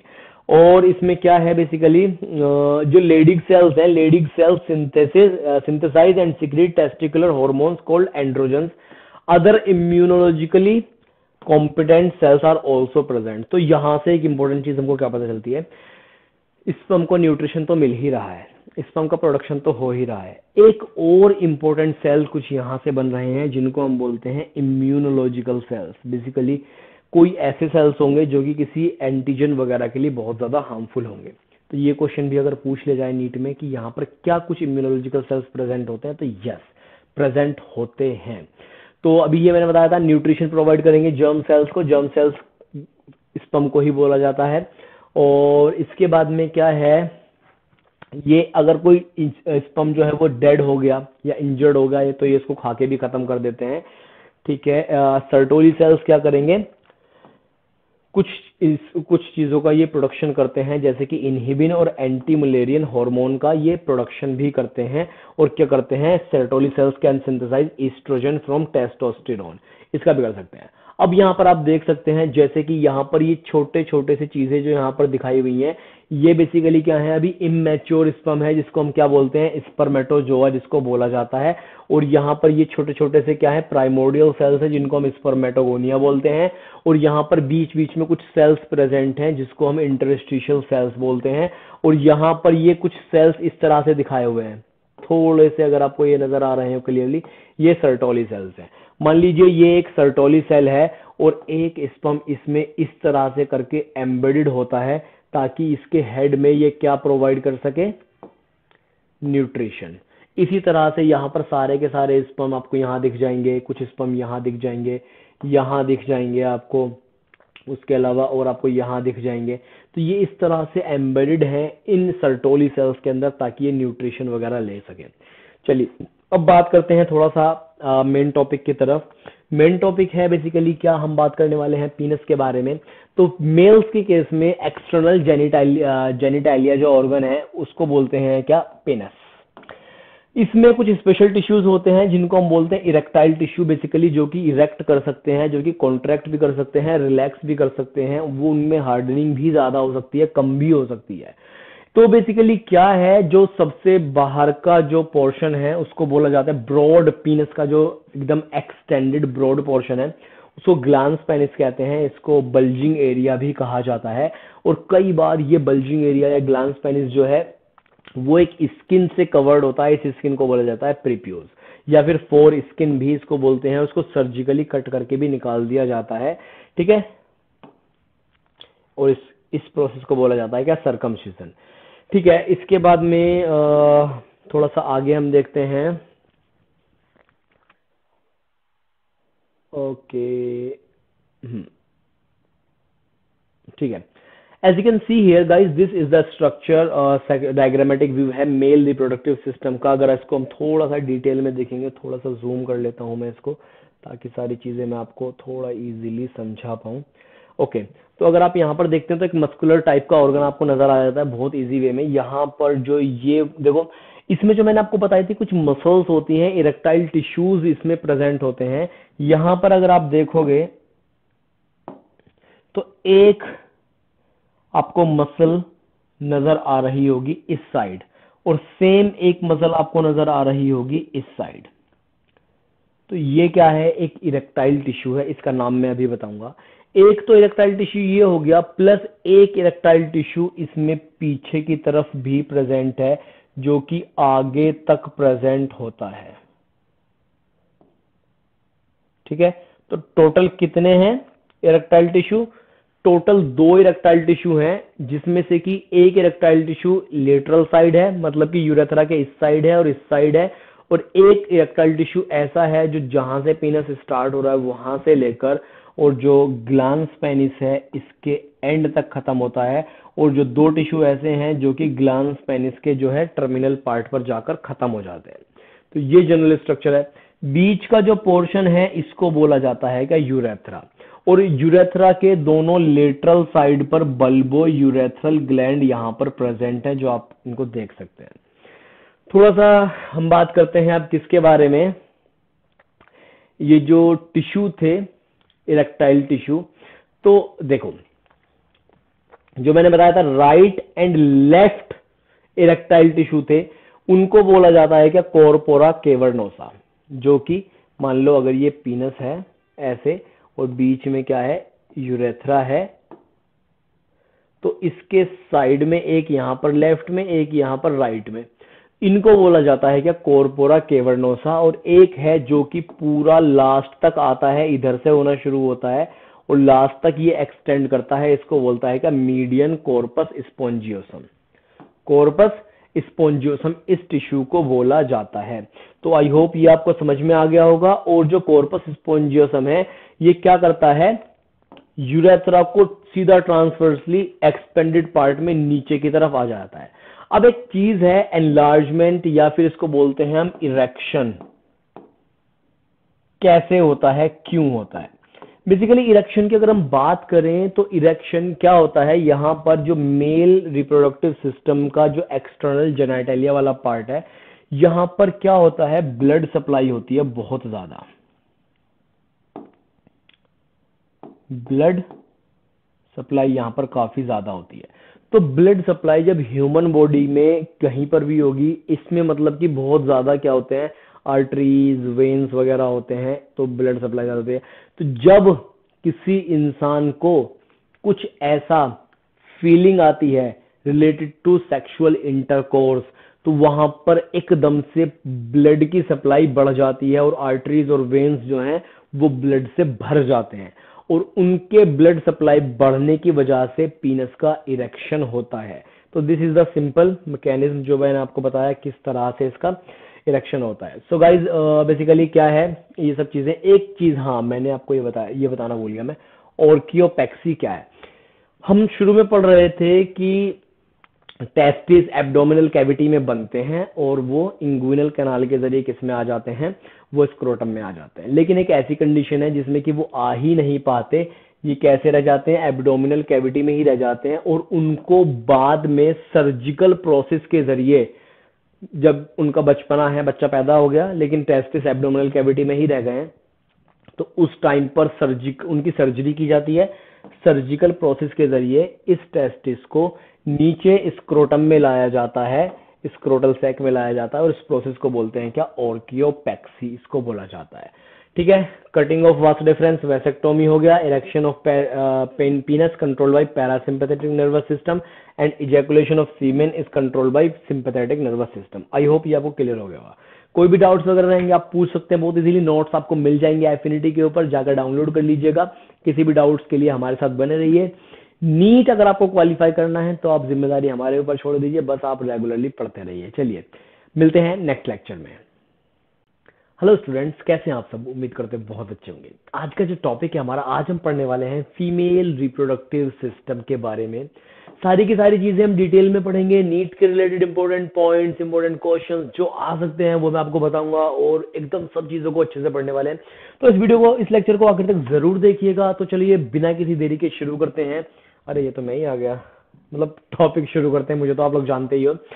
तो फीमेल रिप्रोडक्टिव सिस्टम के बारे में अगर हम बात करें, रिप्रोडक्शन से हमारा जो ये लेक्चर है स्टार्ट होता है। पिछले वाले लेक्चर में भी मैंने बताया था थोड़ा सा इंट्रोडक्शन कि रिप्रोडक्शन क्या होता है, ऑफ स्प्रिंग का प्रोडक्शन होना रिप्रोडक्शन कहलाता है, और वो एग्जिस्टिंग जो ऑर्गेनिज्म है उसी से हो पाएगा। और अलग अलग तरह का रिप्रोडक्शन हो सकता है, sexual reproduction, asexual reproduction. Humans जो होते हैं वो होते हैं सेक्सुअली रिप्रोडक्शन करते हैं ह्यूमंस, और ये विविपेरस होते हैं। इस तरह की चीजें हमने पिछले वाले अपने लेक्चर में डिस्कस की थी, तो इसके बारे में आप लोग अच्छे से जानते हैं। चलिए इंट्रोडक्शन वाला पार्ट थोड़ा सा आगे चलते हैं। बेसिकली अगर हम बात करते हैं फीमेल रिप्रोडक्टिव सिस्टम की, तो फीमेल रिप्रोडक्टिव सिस्टम में कुछ चीजें बहुत ज्यादा इंपॉर्टेंट हैं। जैसे कि सबसे पहली चीज कि प्राइमरी सेक्स ऑर्गन कौन सा है फीमेल्स के केस में। तो फीमेल्स के केस में प्राइमरी सेक्स ऑर्गन्स हैं बच्चों ovary, basically one pair of ovary, one pair of ovary. One pair में किस लिए कह रहा हूं, पेयर में इसलिए कह रहा हूं क्योंकि दो ओवरी प्रेजेंट होती हैं, एक लेफ्ट साइड राइट साइड होती है, एक लेफ्ट पे होती है, एक राइट पे होती है।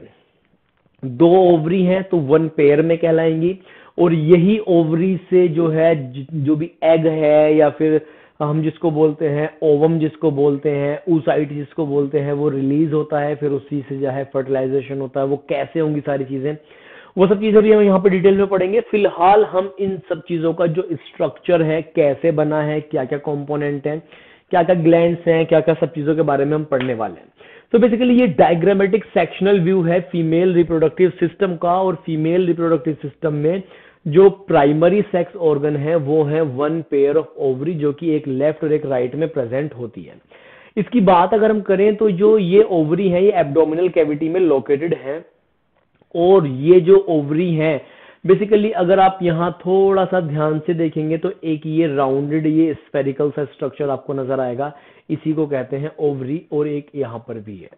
अब जरा आप ध्यान दीजिएगा, ये जो ओवरी है बेसिकली इसके नीचे का जितना भी एरिया आपको ये वाइट वाइट नजर आ रहा है, एक्चुअली क्या होता है फीमेल बॉडी में ये एरिया इसी तरह से खाली होता है, और ये जितना भी एरिया है ये एरिया क्या कहलाता है, इसको हम कहते हैं कैविटी। कैविटी, और इस कैविटी का जो नाम है, इस कैविटी को नाम दिया जाता है पेरिटोनियल कैविटी। Peritoneal cavity. तो यहां पर ओवरीज लोकेटेड हैं। ओवरीज के जस्ट साइड में, लेटरल साइड में, यहां पर आपको कुछ फिंगर लाइक प्रोजेक्शंस दिखाई पड़ेंगे, कुछ फिंगर लाइक प्रोजेक्शंस दिखाई देंगे। इनको बोला जाता है क्या, फिम्ब्री। क्या बोला जाता है, फिम्ब्री। बेसिकली फिम्ब्री क्या है, अगर आपको मैं थोड़ा सा इसका डिटेल स्ट्रक्चर बनाकर दिखाऊं, डिटेल स्ट्रक्चर ड्रॉ करके दिखाऊं अगर फिम्ब्री का, आपको ये सिर्फ इस तरह से एक तरफ से नजर आ रहा है, इस तरह से स्ट्रक्चर। अगर मैं इसको 3D में देखूं तो ये क्या है, एक ट्यूबुलर स्ट्रक्चर है यहां से पूरा यहां तक। और जब हम किसी ट्यूब को देखते हैं, जब हम किसी ट्यूब के ऊपर ध्यान लगाते हैं अपना, तो ट्यूब के अंदर एक खाली जगह होती है ट्यूब के अंदर। जैसे कि ये बोतल है, ये बोतल है, अगर मैं इसको इस साइड से देखूं तो सिर्फ एक एरिया मुझे इसका नजर आएगा, बट जब मैंने इसको सामने से देखा पानी भी इसमें घिस जाएगा, तो इसमें मुझे इसका ये हॉल जो है ये नजर आ रहा है, ये एक ट्यूबुलर स्ट्रक्चर है। ठीक है, इसी तरह से बच्चों, इसी तरह से जब हम इसको ड्रॉ करके देखते हैं, तो इसको ड्रॉ जब हम करते हैं तो 3D स्ट्रक्चर में हमें यहां पर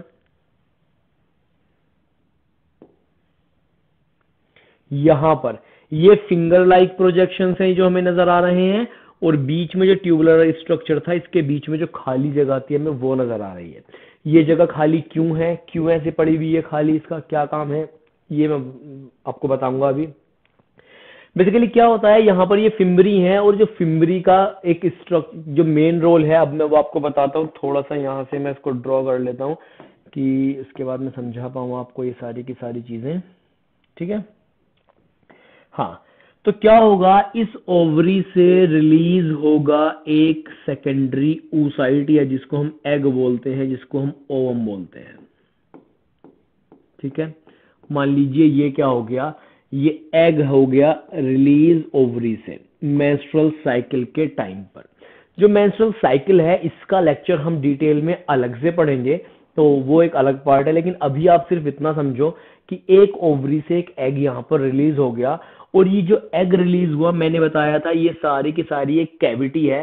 तो जब एक कैविटी में एक एग रिलीज हो रहा है, और कैविटी के लिए वर्ड यूज किया जाता है सीलोम, तो ये जो एग इस सीलोम में रिलीज हुआ है, इस एग को बोला जाएगा क्या, इस एग को हम कहेंगे सीलोमिक एग।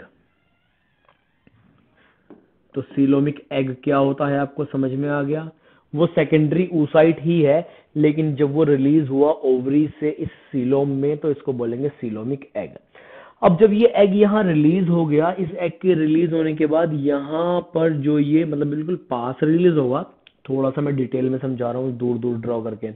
ठीक है, ये फोकस का कुछ इश्यू हो जाता है ना इसमें एकदम से।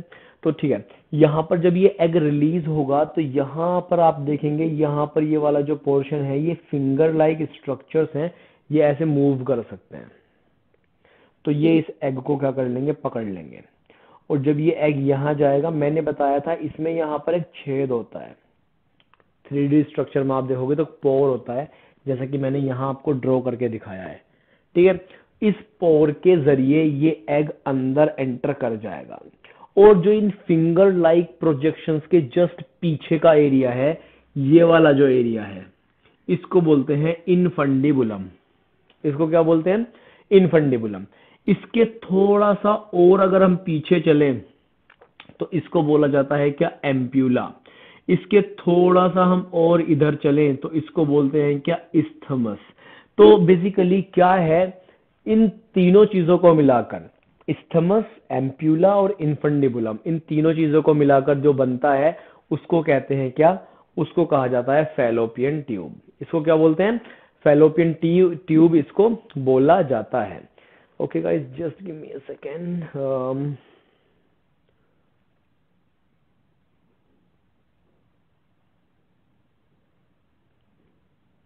ओके, तो इसको बोला जाता है क्या?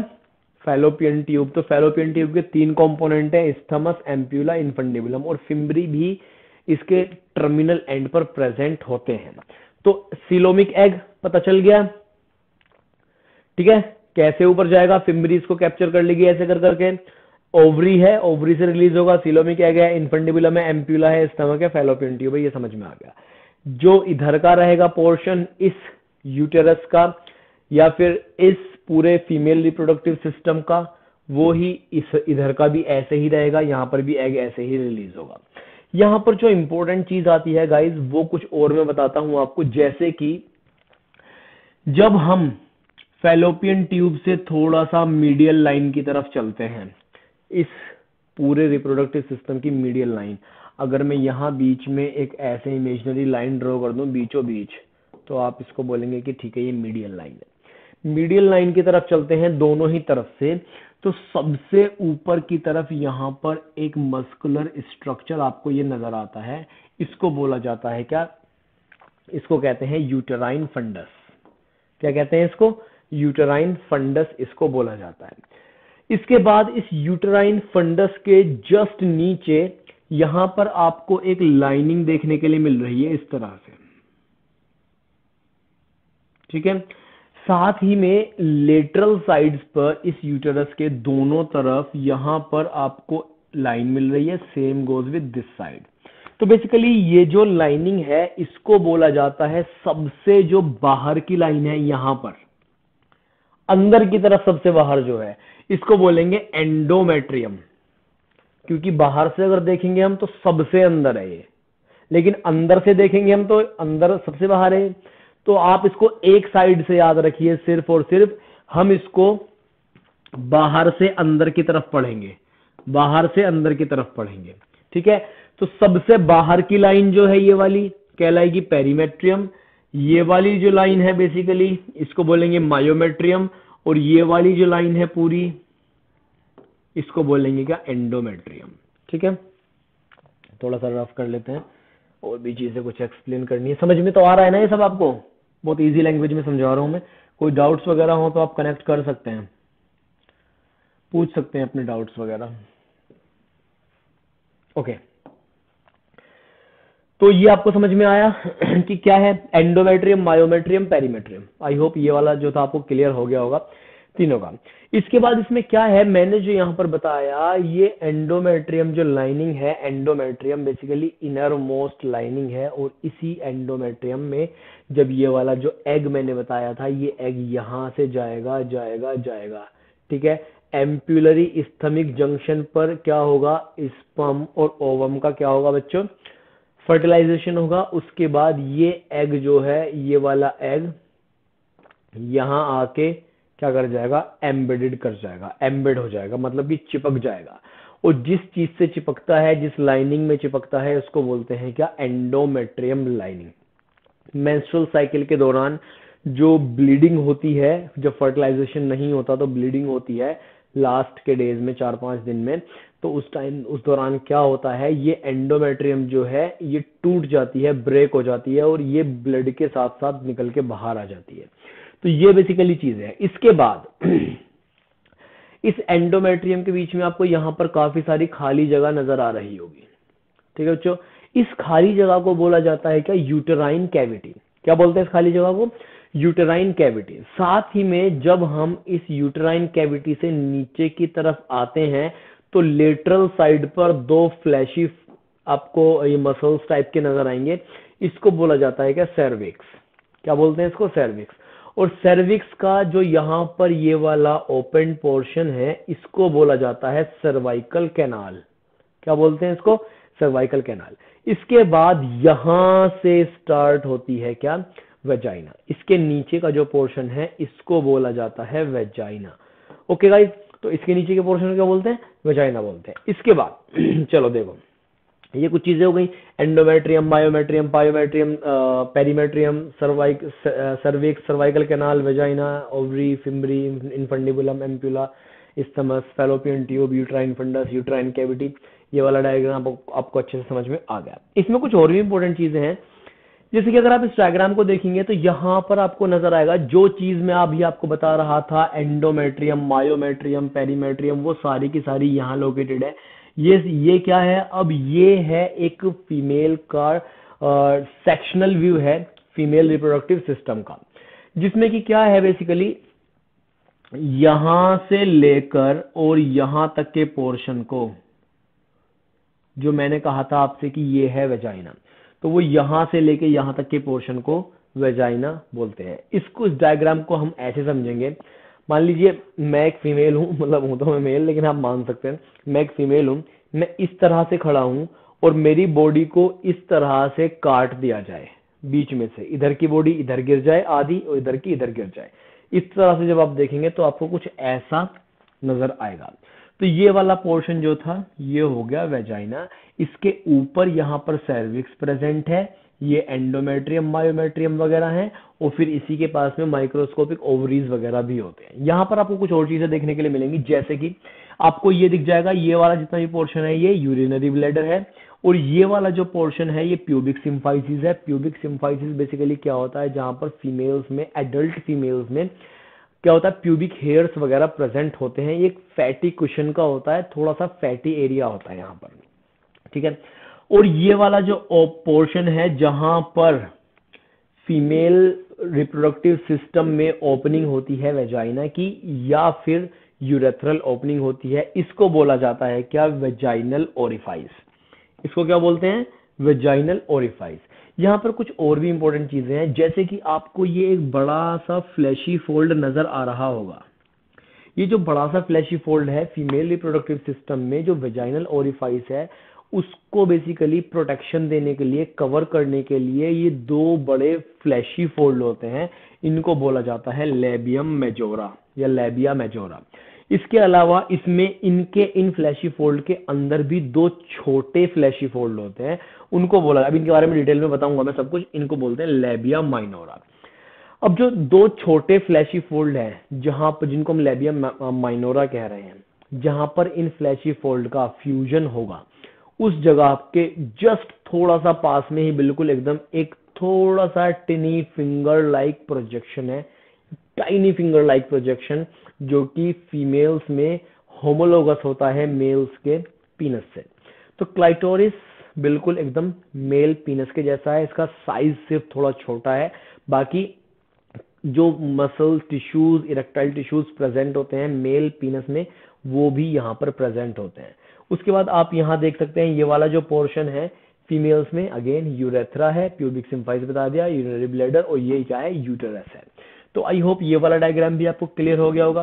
थोड़ा सा अगर हम पीछे की तरफ देखते हैं तो यहाँ पर फीसिस की ओपनिंग के लिए एनस है, उसके ऊपर रेक्टम वाला पोर्शन है सारा का सारा, और सर्विक्स मैंने बताया था आपको कि यहाँ पर प्रेजेंट है। तो ये भी क्लियर हो गया। चलिए थोड़ा सा और हम कुछ, ये सब मैंने आपको बता दिया एक्चुअली कि funnel shaped, fallopian tube, infundibulum, finger like projections, peritoneal cavity, आपको सारा लिखा हुआ भी यहाँ पर है, आप इन सब से अपने नोट्स भी बना सकते हैं, ये आपके लिए अच्छा है। ओके चलिए ठीक है, थोड़ा सा और आगे चलते हैं, हम इसमें देखते हैं। चलो एक वर्ड यहाँ पर आ गया है कि यहाँ पर लिखा हुआ है क्या, simplex type of uterus present in human females. Human females, इसका मतलब क्या है, देखो गाइस अगर आप अब देखो, अभी आप छोटे हो, बच्चे हो, 11th 12th क्लास में हो, पढ़ रहे होगे आप लोग, यूटेरस के भी कई तरह के टाइप होते हैं, वो भी कई तरह के हो सकते हैं यूटेरस। जैसे कि कुछ कुछ एनिमल्स में क्या होता है, अभी हमने क्या यूटेरस पढ़ी थी, हमने ऐसा पढ़ा था कि एक ओवरी यहाँ पर है, एक ओवरी यहाँ पर है, और ऐसे इस तरह से फिंगर लाइक प्रोजेक्शंस हैं, और यहाँ पर बीच में आके क्या है, ओके हमने इस तरह का एक स्ट्रक्चर पढ़ा है कि ये ह्यूमन फीमेल्स में इस तरह का स्ट्रक्चर होता है। ओके, मानोगे इस बात को? इस तरह का पढ़ा है हमने भी अभी 2 मिनट पहले, इस तरह का स्ट्रक्चर। लेकिन कुछ एनिमल्स ऐसे होते हैं जिनमें अगर हम यूटेरस का स्ट्रक्चर ड्रॉ करेंगे,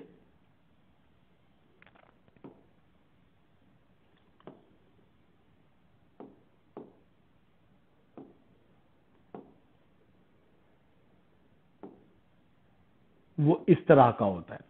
इस वाले स्ट्रक्चर में और इस वाले स्ट्रक्चर में कुछ फर्क नजर आ रहा है आपको? यहाँ पर जो यूटेरस है ये 2 पार्ट में डिवाइड हो गई है, एक पार्ट ये है और एक पार्ट ये है। इस तरह का जो यूटेरस होता है इसको बोलते हैं डुप्लेक्स टाइप यूटेरस। इसको क्या बोलते हैं? Duplex type. और ये कई तरह के अलग अलग एनिमल्स में हो सकती है, और जो फीमेल्स में होती है इसको बोला जाता है क्या? Simplex type. इसको बोलते हैं क्या?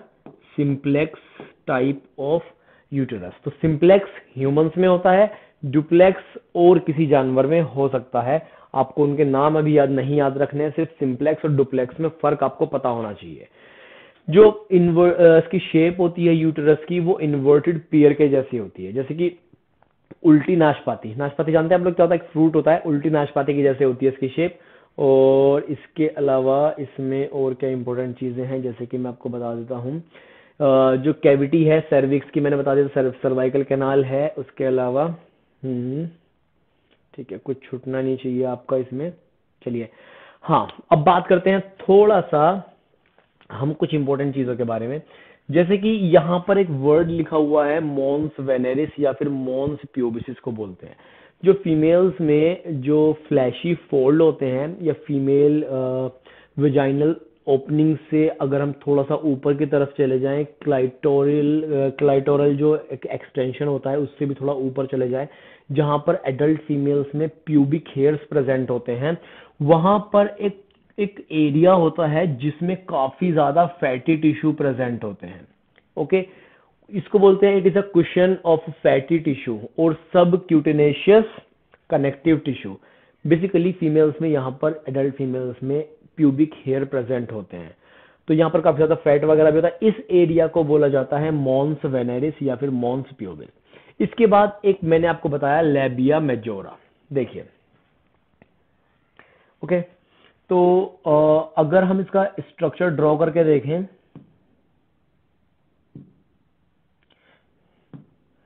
देखिए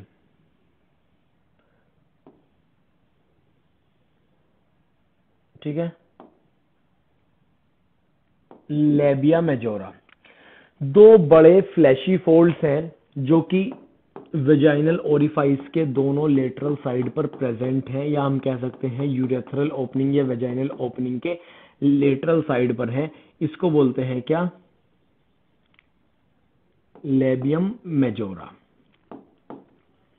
ये आपको क्लियर समझ में आ गया? इसके बाद में इसी के अंदर थोड़े छोटे 2 फ्लैशी फोल्ड और होते हैं, लेकिन वो इतने ज्यादा बड़े नहीं हैं, वो थोड़े छोटे हैं। ठीक है, ये वाले फोल्ड जो हैं ये थोड़े छोटे हैं, और इसी को बोला जाता है लेबियम माइनोरा। क्या बोलते हैं इसको? Labium minora. क्या है बेसिकली, इस लेबियम माइनोरा के बिल्कुल एकदम निचले भाग की तरफ, नीचे वाले पार्ट की तरफ, यहां पर कहीं पर प्रेजेंट होता है क्या? Vaginal opening. क्या प्रेजेंट है? वेजाइनल ओपनिंग यहां पर प्रेजेंट है। इसके थोड़ा सा ऊपर की तरफ अगर हम देखते हैं, यहां पर एक और ओपनिंग होती है। इस ओपनिंग को बोला जाता है क्या? Urethral opening. क्या बोलते हैं इसको? Urethral opening. Urethral opening. इस यूरेथ्रल ओपनिंग के हम थोड़ा सा सुपीरियर यानी कि ऊपर की तरफ और देखेंगे तो यहां पर एक छोटा सा फिंगर लाइक प्रोजेक्शन है, टिनी फिंगर लाइक प्रोजेक्शन। ठीक है, इस टिनी फिंगर लाइक प्रोजेक्शन को बोलते हैं क्या? क्लाइटोरिस। इस टिनी फिंगर लाइक प्रोजेक्शन को बोलते हैं क्लाइटोरिस। इस क्लाइटोरिस की इंपॉर्टेंट बात यह है, खास बात यह है कि जिस तरह के इरेक्टाइल टिश्यूज मेल पीनस में पाए जाते हैं उसी तरह के इरेक्टाइल टिश्यूज क्लाइटोरिस में भी पाए जाते हैं। कॉर्पोरा केवर्नोसा जिसको हम बोलते हैं वो यहाँ पर भी पाया जाता है। इसके ऊपर भी एक स्किन होती है छोटी सी, जिसको हम क्या बोलते हैं? प्रीप्यूस बोलते हैं, same as in male penis. तो ये आपको समझ में आ गया। तो यहाँ पर 2 इनर फोल्ड हैं और 2 आउटर फोल्ड हैं और वेजाइनल ओपनिंग है, यूरेथ्रल ओपनिंग है, लेबियम माइनोरा, लेबियम मेजोरा। ये वाली चीजें जो थी आपको क्लियर हो गई होंगी। चलिए, ये सब हो गया। इसके बाद में ठीक है। सो बेसिकली टर्मिनल पार्ट जो है वेजाइना का, अगर हम इसकी बात करें, जहां पर यूरेथ्रा अलग ओपन होगा सेपरेटली और वेजाइनल ओपन होगी वो अलग ओपन होगी, लेकिन एक कॉमन चैम्बर है जो कि लेबिया मेजोरा से घिर के बना हुआ है, उसको बोलते हैं, जो चैम्बर है वो खाली, जहां पर दोनों वेजाइनल ओपनिंग भी और यूरेथ्रल ओपनिंग भी एक साथ उस कॉमन चैम्बर में ओपन होते हैं, उसको बोलते हैं क्या? वेजाइनल वेस्टिब्यूल या फिर यूरिनोजेनाइटल साइनस। साइनस बोलते हैं खाली जगह को। ठीक है, इसके बाद में अगर हम बात करें तो बेसिकली एक वर्ड आपको देखने के लिए मिलेगा फीमेल रिप्रोडक्टिव सिस्टम में काफी ज्यादा, इसको बोलते हैं वल्वा। वल्वा क्या है? Basically the vulva has following openings, जिसमें सबसे पहला हमारा आ जाता है वल्वा क्या है? एक्सटर्नल जेनाइटेलिया है। फीमेल्स के केस में, जैसे कि मेल्स के केस में एक्सटर्नल जेनाइटेलिया पीनस है, इसी तरह से फीमेल्स के केस में एक्सटर्नल जेनाइटेलिया क्या है? वल्वा है।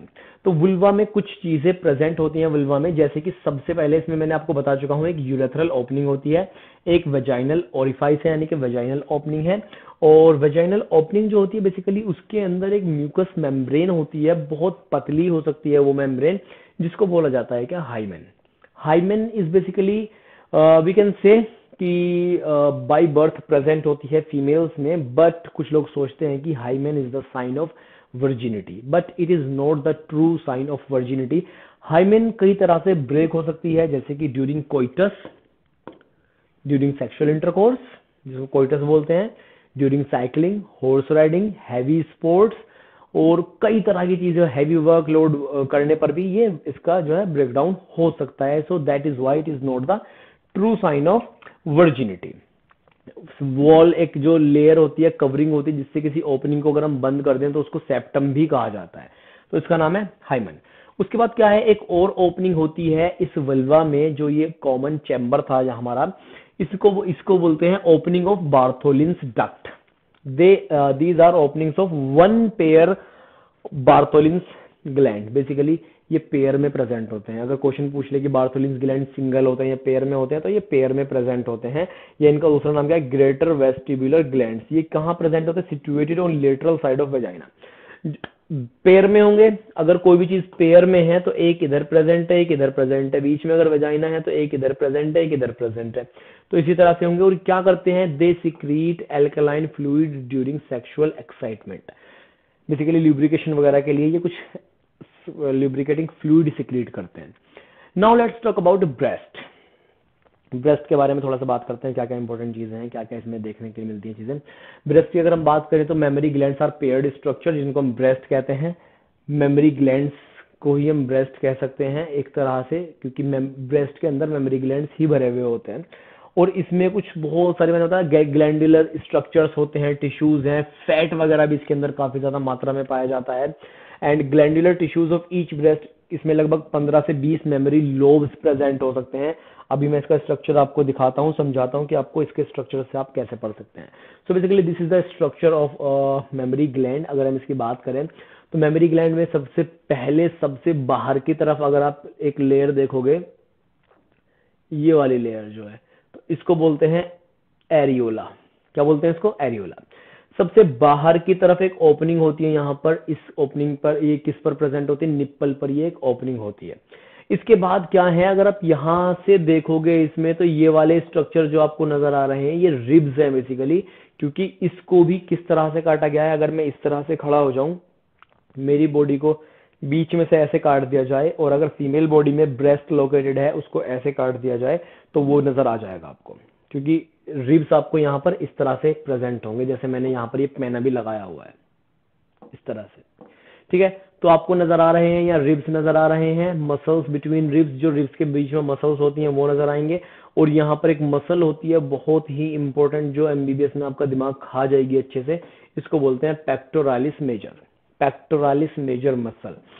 उसके बाद अगर हम इसमें देखें तो एरियोला के अंदर की तरफ थोड़ा सा काफी ज्यादा मात्रा में यहाँ पर फैट टिश्यू प्रेजेंट होते हैं, फैट प्रेजेंट होता है। इसके जस्ट फैट के नीचे प्रेजेंट है क्या, यहाँ पर प्रेजेंट होते हैं एल्वियोलस, और यहाँ पर कुछ और भी चीजें, मेमोरी लोब। इनका पूरा एक स्केमेटिक डायग्राम है जो कि आपको यहाँ देखने के लिए मिल जाएगा।